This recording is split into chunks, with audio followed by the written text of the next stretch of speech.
I'm Mark Miller. I'm the global editor of Bloomberg Live. And I'm very pleased to see all of you here today and to see Paul again. I was joking earlier, I chase Paul all around the country because we've been doing these events together for many years. So it's good to see you again.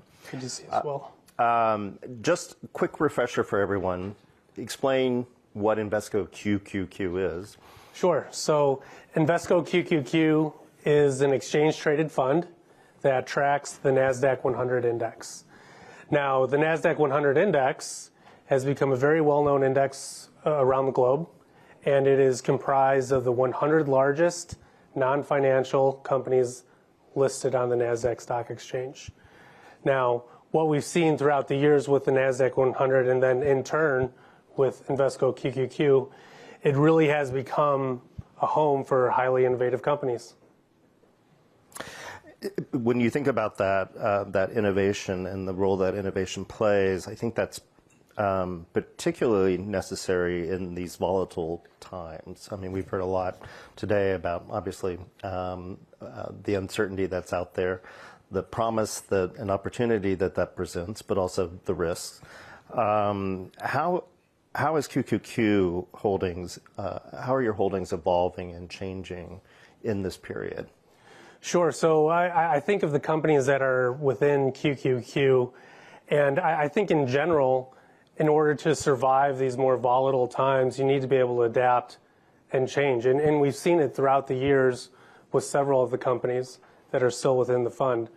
You know, I think of a company like Amazon that started off as, you know, a bookseller, became one of the largest online retailers, and now they're a massive web service provider. You know, and 10 years ago, whenever we spoke about NVIDIA, we were talking about gaming GPUs, right?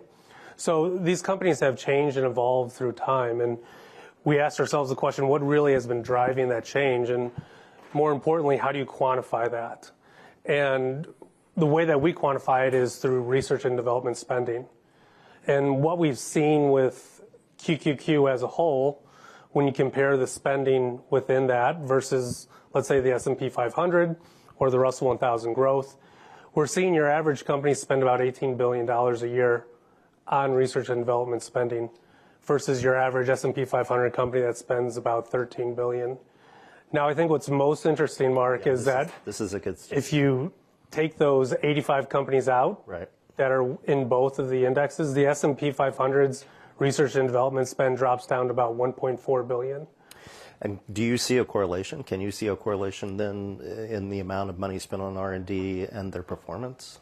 Well, I definitely think you do. I mean, we feel that the ability that these companies have shown to change and innovate through the years has allowed them to be at the forefront and, in turn, lead to strong fundamental growth. Right. I mean, even going back decades now, if we think about the major technological changes that affect our day-to-day lives, whether it's the internet, smartphones, social media, and obviously more recently AI, you see NASDAQ 100 companies, QQQ companies at the center or adjacent to that. Right. So you're thought of, or NASDAQ is thought of as very heavy in tech stocks, but where is QQQ seeing opportunities outside of that technology sector? Yeah, I'm glad you asked me that question because as you may hear on Bloomberg TV throughout the day, or you may read in articles, QQQ is pretty much synonymous with the technology sector, which I can understand and appreciate. Depending on what classification system you're looking at, it's 50 to 60% of the overall fund. But that leaves 30 to 40% that are involved in other areas of the market. So I think of companies like Intuitive Surgical with their Da Vinci system that has fundamentally changed the way many doctors perform routine and difficult procedures. I think of a company like Honeywell that spends a massive amount of dollars improving the aviation industry, and they derive, about half of their revenue from that.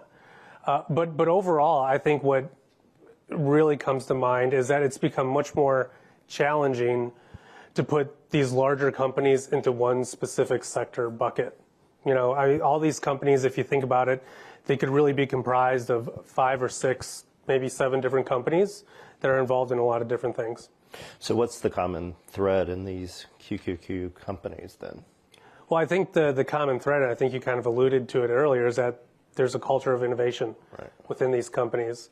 I think through the risk-taking that they have done and really being able to put the research and development dollars into technologies that are going to be relevant in perhaps 3 to 5 years has allowed them to remain successful and relevant. And they've been rewarded for it. You know, we've seen strong fundamental growth of revenue, earnings, and dividends of NASDAQ 100 companies, QQQ companies, outpace that of the S&P 500 and the Russell 1000 growth. And in turn, you know, it's really benefited not only those companies, but the investors of those companies and the investors in QQQ. So, as I said at the start, Bloomberg and Invesco QQQ have worked together for many years, and you're sponsor of our technology summit starts tomorrow night, and then full day right here at the St. Regis after that. So we've done a lot of work together over the years. But as I was thinking about today's conversation, I did do kind of a deep chat GPT dive on the Qs. How did it come about to be the QQQs? And do people here, how many people know the origin of the QQQs, right? I know. So that, I'm going to put you on the spot.